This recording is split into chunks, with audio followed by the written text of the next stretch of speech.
I, 26-year-old female, live in a very small town with my dad, 55-year-old male, who's disabled. He can get around on his own. It's just more convenient for us since I'm able to run most of the errands. Anyway, Dad has 2 cars, one has manual shift and the other is automatic. Due to his mobility issues, Dad can't drive the manual, so it's usually me who's driving it. Also, my workplace is 2 hours away from where I live. It's not a massive deal for me. I also have a co-worker, 40-year-old female, who relies on me for the rides, even though it's a 20-minute drive from her home to the workplace. So, I pick her up and drop her off. She doesn't have a car, and public transportation is crappy in our area. And I also don't charge her for rides since I pass her street on my way either way. She just checks the location app and goes out whenever she sees I'm approaching her place. Or sometimes, I park in her driveway. Recently, the manual car wasn't starting, so I had to take the automatic car. It's a really large SUV, and I'm not very comfortable with driving it. I've been driving the manual car since high school, and it's a super tiny coupe, so I'm used to smaller cars. It was literally my first time ever driving another car. Also, the manual car is an import, and it's right-hand drive, RHD, so my perception is slightly off when I drive a normal car. So, she asked me to go in her driveway, and since I was driving the larger car, I messed up and accidentally hit the lawn with 2 of the wheels because I'm used to sitting on another side and because the automatic car is wider than the manual one. Her driveway is super narrow, and as I said, I'm not familiar with driving huge cars, so it was a mess up on my end. Anyway, she saw the tire tracks on her lawn and was really pissed. She yelled at me, saying that if I can't go in the driveway without hitting the lawn, I should get my license revoked. I explained that I couldn't take my car because it broke. She said that, in this case, I had to ask my dad to drive me to work. I got pissed because it was an unreasonable demand. First of all, my dad is disabled. Second, he wouldn't be super thrilled about spending 4 hours behind the wheel just to take me to work and back. So the next day I texted her, I won't be giving her rides anymore. I still drive the automatic car, because in the manual car, a part broke and it needs to be delivered from overseas, so it takes time. I won't deny that maybe it was an overreaction on my part, but I feel hurt by her comment, and also, I don't want to go in her driveway again, hit the lawn, and get yelled at again. I'm not losing anything if I refuse to give her rides, and I feel like she should have been more grateful. Anyway, she was angry and called me a witch. Our other co-worker said I'm a jerk because the 40-year-old female really needs the rides. Now I think whether I was really a jerk. The 40-year-old female has a wild temper, so she probably didn't mean what she said. But it was still hurtful anyway. Now, for a few comments before the update. Comment 1. Not the idiot. Doesn't she have any sense of self-awareness? You gave her free rides to and from work. You basically saved her from a whole lot of fare and inconvenience in riding public transportation. There's a proper way of addressing someone's mistake, and shouting at them is not it. Don't give her free rides anymore. Even if she apologizes, she's just going to think that she can just walk all over you and just apologize again because you forgave her. Comment 2. No, not the idiot. I hate when people say other people have a bad temper and they didn't mean it. You're an adult, control yourself.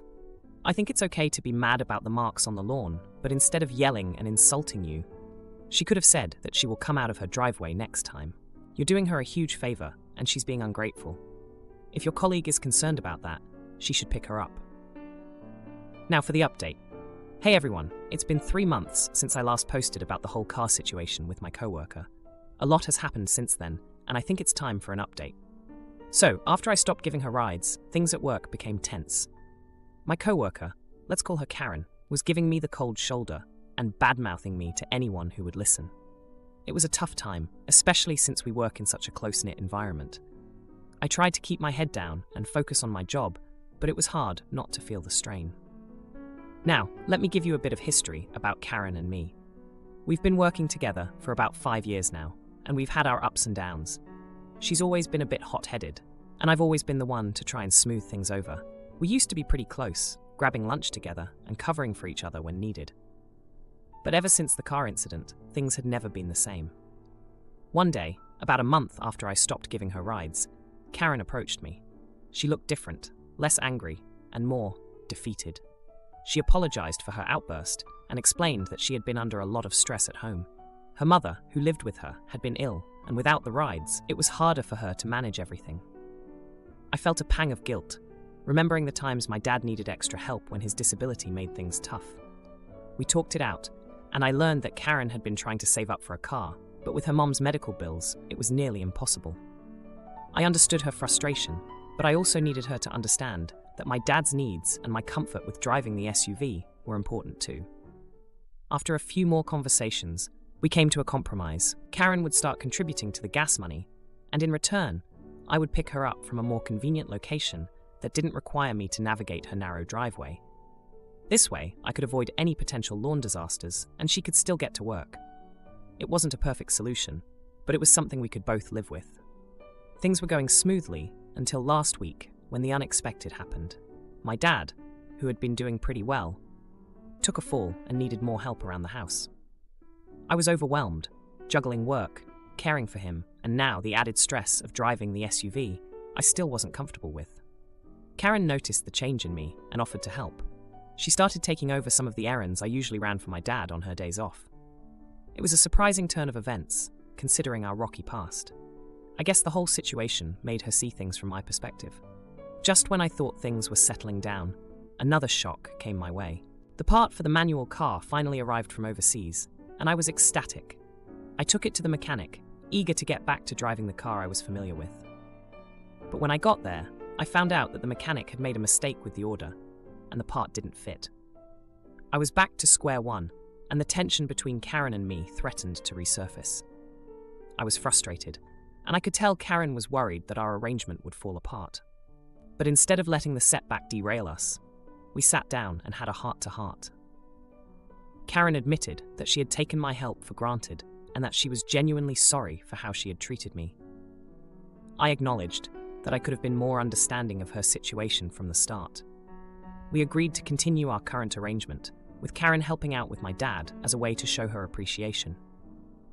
The past 3 months have been a journey of emotions and challenges, but through it all, Karen and I have managed to find a middle ground. We've learned to communicate better and to see things from each other's point of view. It's not always easy, but we're making it work. My brother blew up at me for exposing his cheating. He played the victim, but the wedding photos will show. I, 28-year-old female, was invited to my cousin's wedding. It's pretty a big deal in my family because Jake, 28-year-old male, is the first in my family to get married. However, I rejected the invite because his fiancée doesn't like me. When we first met, she kinda just glared at me. At first, I thought it was just because she might be awkward meeting new people, or it's because Amy, 30-year-old female, is from abroad. But I think she just genuinely doesn't like me. She always makes underhanded comments about me, whether it's about me being a single mom, dropping out of college and going back, or even just what I eat. She makes these weird comments that I just brush off. Some examples of this during this past week. At a family party, I was talking about my son having a parent event for his soccer club. I said I was a bit nervous participating, and Amy told me, "Well, it's your fault the dad isn't in the picture to do so." I gained a lot of weight recently, 30 pounds, and Amy said I shouldn't be ordering anything but soups and salads for the good of myself while at a restaurant. Early this week, Jake and Amy came over to invite my family and me to the wedding. After they left, my sister tells me that she was asked to be a bridesmaid by Amy. I didn't think anything of it and said congrats. But when my sister asked me if I was one, I said no. She looked surprised. Apparently, Amy and Jake had all their siblings and cousins to be bridesmaids and groomsmen. I didn't know, and I was honestly a little sad, but I just said it's whatever. My sister was mad on my behalf and went to complain to my parents and aunts. Long story short, this has started a fight between Jake, Amy, and my family. Jake's mom was really angry that I wasn't part of the bridal party, but Jake and Amy don't want me to be a bridesmaid because I'm not a traditional woman. I thought it was getting too much, so I just decided that I shouldn't go. Am I sad? Yeah, I'll feel left out, but it's not my wedding, and I don't want to fight with Jake or Amy about it. My family doesn't want to go anymore, but I said I'll be fine. They can go enjoy the wedding. Amy did reach out to me yesterday about it. She just said, "Sorry, I didn't pick you as a bridesmaid because you don't match my image. I want a traditional wedding, and you aren't that." Then she went on about how I would make the wedding pictures uneven. I just responded, "I'm not going anymore. I don't need your reasons on whatever you think." I thought this would make Amy happy, but she wasn't. She angrily texted in all caps, "Fuck you. I don't even know why I considered inviting you. You should be regretting not coming." I'm not sure how to feel, but I'm not alone. I was thinking of just going to the beach with my son that day, just so I can distract myself. But my whole family all told me I should go to the wedding. I don't really feel welcome, and Jake hasn't told me anything. But am I the jerk for letting this argument with the bride affect my presence at her wedding? Now, for a few comments before the update. Comment 1. Not the idiot. Are you close with Jake? Would you attend if he were marrying anyone else? I'd attend, just to piss her off and make it clear you are there to celebrate with Jake, not her. I love how your family has your back. This is all her and nothing to do with you. If you choose the beach for the day with your son, which sounds amazing as a beach lover, I wish you warm weather and no jellyfish. Comment 2. Not the idiot. Amy is mad because she isn't getting the reaction out of you that she wants. And it backfired on her that your family called her out for her BS. Amy is toxic AF for her comments to you. Go enjoy your day. She doesn't deserve you at her wedding. If the family doesn't go, I hope it's because of her being a nasty person in her actions overall, and not just the exclusion of the wedding party. Now, for the update. Hey everyone, thanks for all the support on my last post. It's been a chaotic week, and I've got some updates for you. So, after Amy's outburst over text, things got even more heated. My mom, who's always been the peacemaker, tried to smooth things over. She invited Jake and Amy over for dinner, hoping to clear the air. I wasn't thrilled, but I agreed to show up. Dinner started off tense.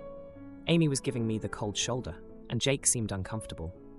My mom, bless her heart, kept trying to steer the conversation to neutral topics. But then, out of nowhere, Amy brought up the bridesmaid issue again. She said she wanted a picture-perfect base wedding, and that my presence would somehow ruin that. I was about to walk out when Jake finally spoke up. He admitted that he wanted me in the wedding party, but Amy was adamant I wasn't the right fit. That's when my sister, who's never been one to hold her tongue, called Amy out for being shallow and mean. The argument escalated, and Amy stormed out with Jake trailing behind her.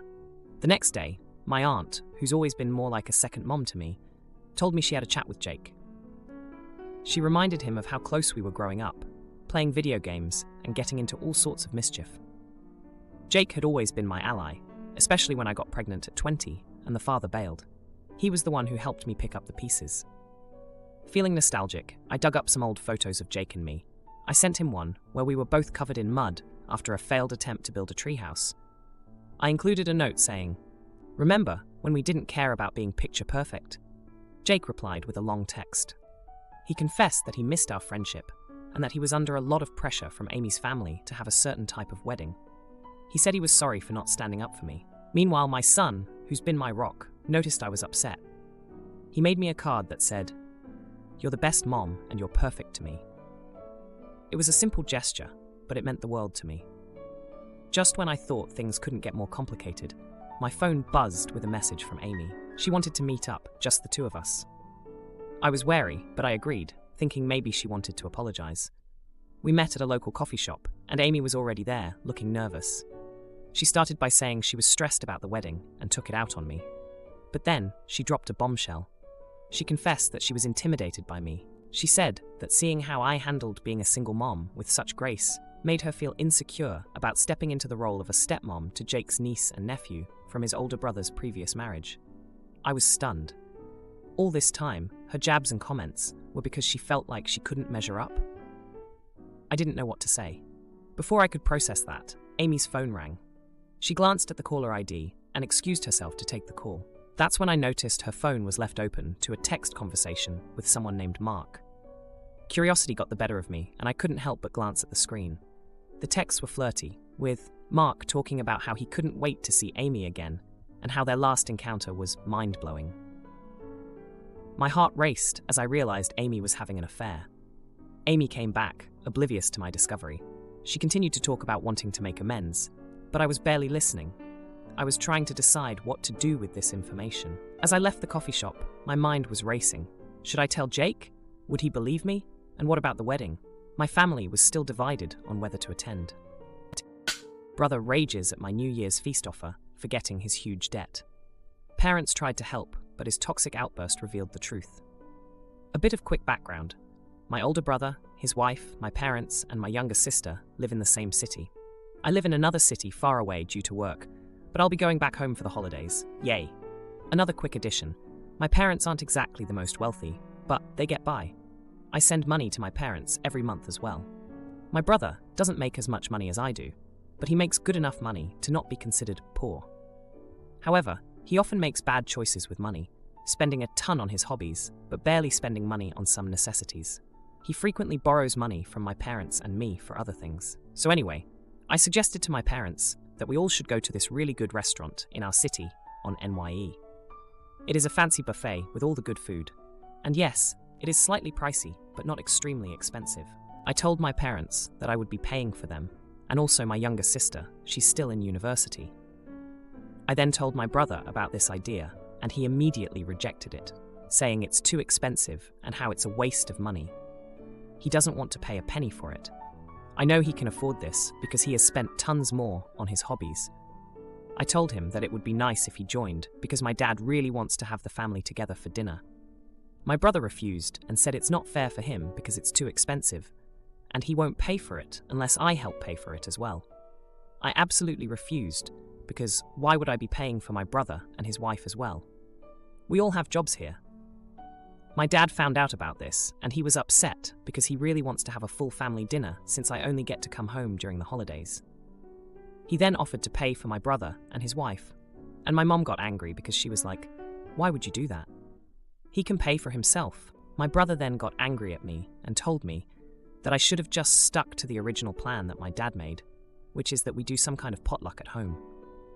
I told him this isn't something we do often, and growing up not so wealthy, I'd love to treat our parents once in a while. My brother and his wife were like, "Well, I don't care. We're not going, so you better make your choices." I said, "Okay, I guess you are eating somewhere else then," and proceeded to make a reservation for just the four of us. My brother then called me a huge jerk for splitting the family during NYE when we were supposed to spend time together, and now he has to find somewhere else to be for NYE with his wife. Am I the idiot? Should I have stuck to the original plan so we all can spend time together? Update. My brother and his wife are going to the dinner as well. My dad paid half of it. Now, for a few comments before the update. Comment 1. Not the idiot. Your brother sounds exactly like mine, always driving a new vehicle, always wearing expensive clothes and shoes. But God forbid you expect him to pay for himself on an outing because he just doesn't have the money for that. My mom and I spent years covering my brother, and even his sons, way on various family outings and vacations because he couldn't afford to be there, but would throw an adult tantrum if he wasn't invited.